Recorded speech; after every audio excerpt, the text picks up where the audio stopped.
Welcome to the Inc. Productivity Tip of the Day.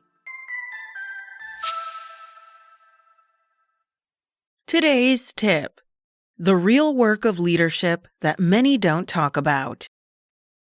12 years ago, I was interviewing with Suzanne "Suze" Gibbs Howard for a role at IDEO. Suze had been a partner at IDEO for about 20 years and had built her career as a human-centered consultant. I was a young, aspiring designer who didn't fully understand the enormity of the brand's name. I just knew how to design learning experiences. I was 25 years old and had previously worked as a grassroots organizer, where I designed experiences to bring people together. After that, I found myself at an online university startup in San Francisco. As fate would have it, Suze had an idea to build a learning platform, which would later become IDEO U, and she needed a junior instructional designer.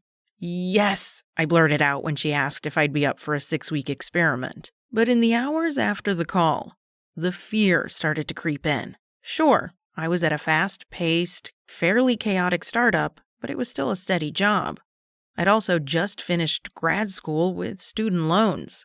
I also lived in a city where people paid $1,200 to live in a walk-in closet. I paced around my living room and called her back. "Hi, Suze," I said nervously, but still unaware that the question I was about to ask was ridiculous.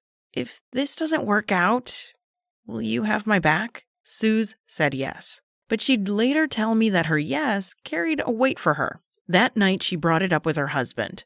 Should I have said yes? I mean, I don't know if it will work out, and he's taking a risk. Suze never once went back on her word. She had my back from that day forward.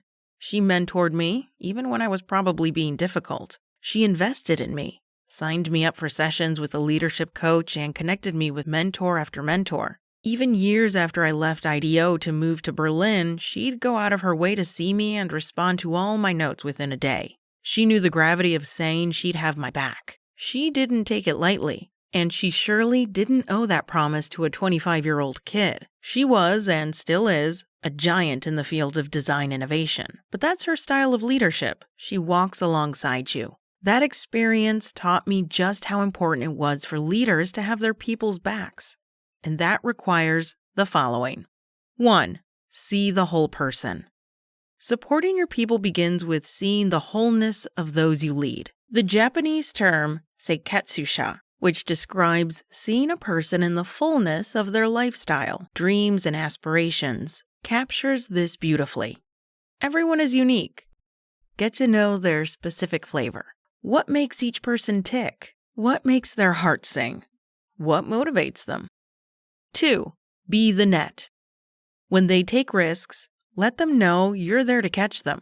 When they stumble, don't just criticize them. You also need to offer support, resources, or time to help them recover and learn. It shows them you believe in their potential, even in tough moments, especially in tough moments. What are their fears? How might you help design the conditions for them to lean into those with bravery?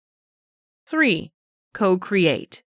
Yes, I know, it's such an overused word, but having someone's back means inviting them into spaces where you can roll up your sleeves together. Spaces that are about work and growth. Set goals together that align with the team's mission. Find out what their long-term career aspirations and North Stars are, and figure out how you might be able to help them stretch in a way that gets them closer to that goal.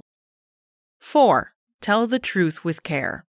I get that this doesn't always scream, "I've got your back." When you're young and a little naive as I was, it can feel like a critique. But the leaders who truly had my back showed me that my blind spots weren't just flaws. They were part of what made me whole. For example, my ability to light up a room and unlock people could also suck a room dry if I was burned out or stressed. 5. Show up.